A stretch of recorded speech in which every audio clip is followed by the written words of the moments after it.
Hello everyone.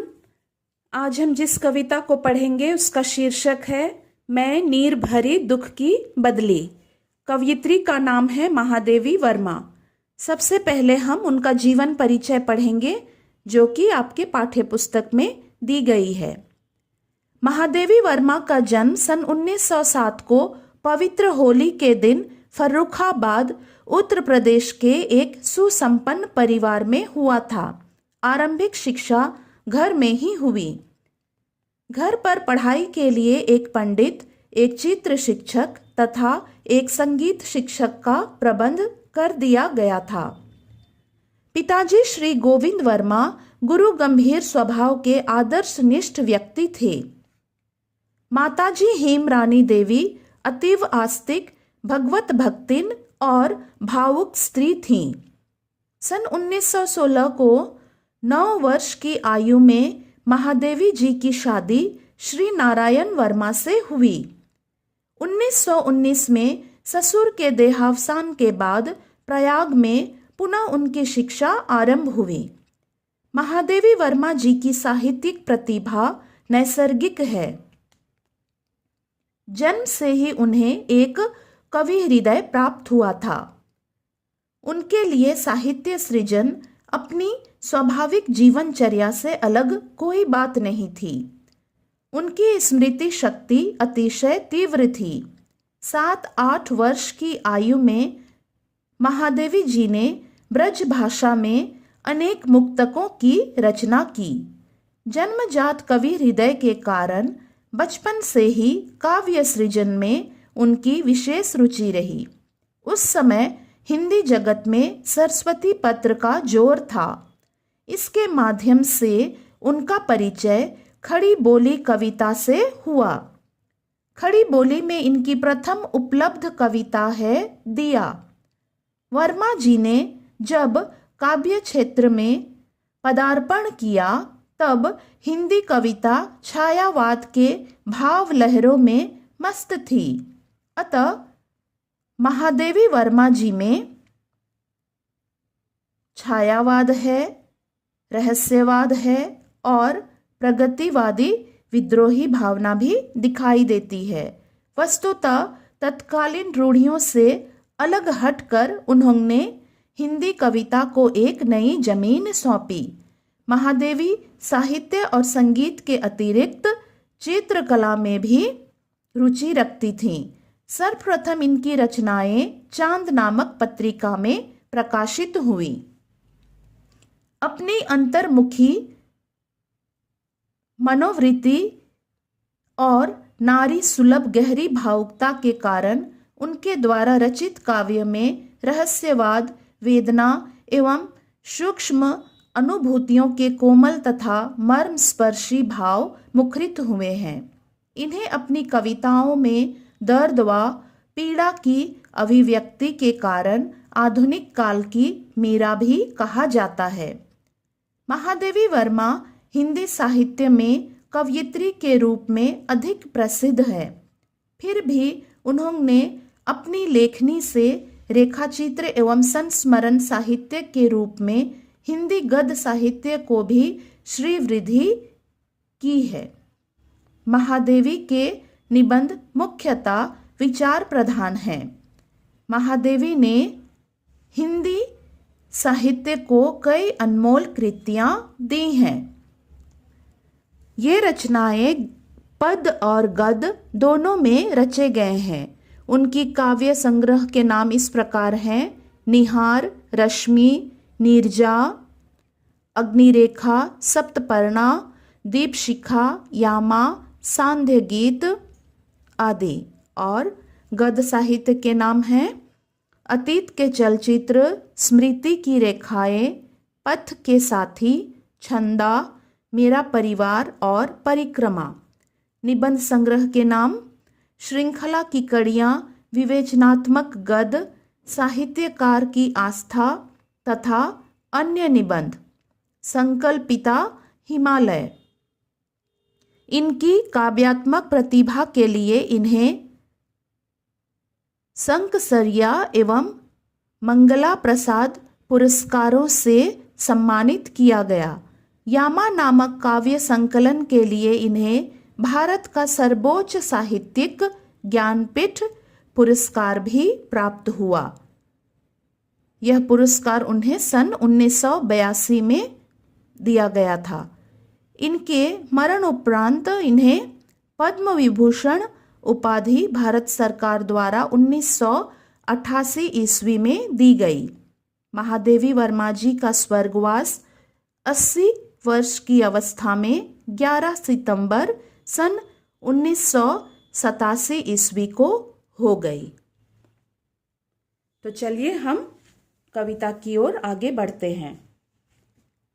मैं नीर भरी दुख की बदली, यह जो कविता है इसमें मैं का अर्थ है जीवात्मा या भारतीय नारी। बदली का अर्थ है बादल।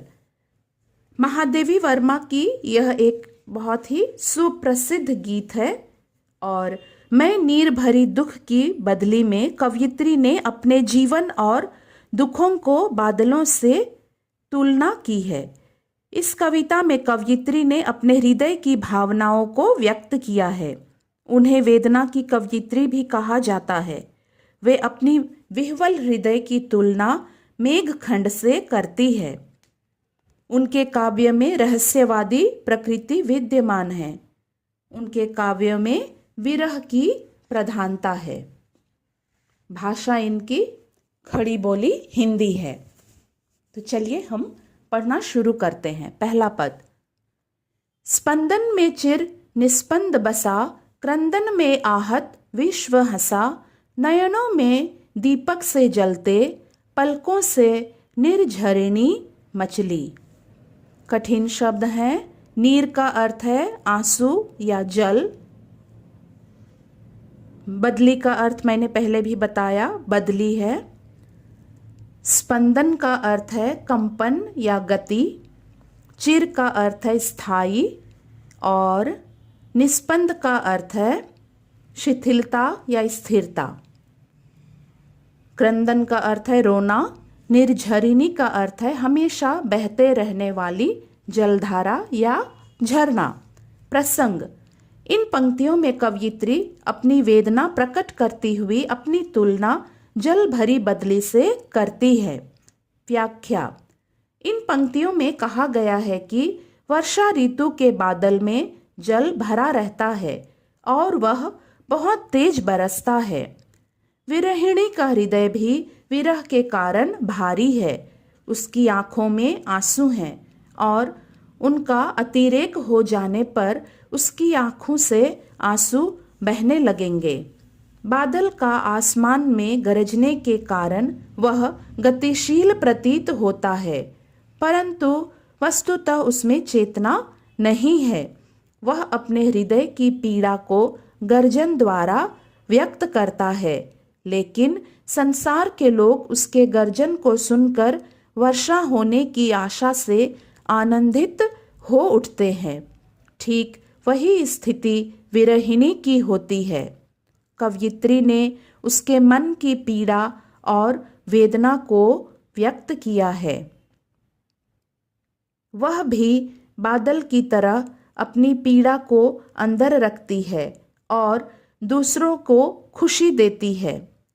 आंखों में आंसू आने के कारण उसके नेत्र दीपक के लौ की तरह जलते रहते हैं। वह अपनी पलकों में आंसुओं को समेट कर रखती है। दूसरा पद। मेरा पग पग संगीत भरा, श्वासों से स्वप्न पराग झरा, नभ के नव रंग बुनते दुकुल, छाया में मलय बयार पली।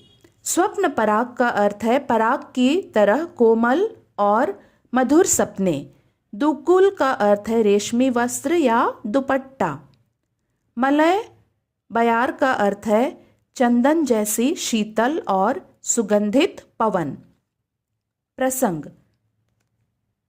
इन पंक्तियों में कवयित्री ने अपनी तुलना बदली से करते हुए अपने दुखी हृदय के भावों को व्यक्त किया है और विरहिणी के सहृदय की तरफ भी वह इशारा करती है।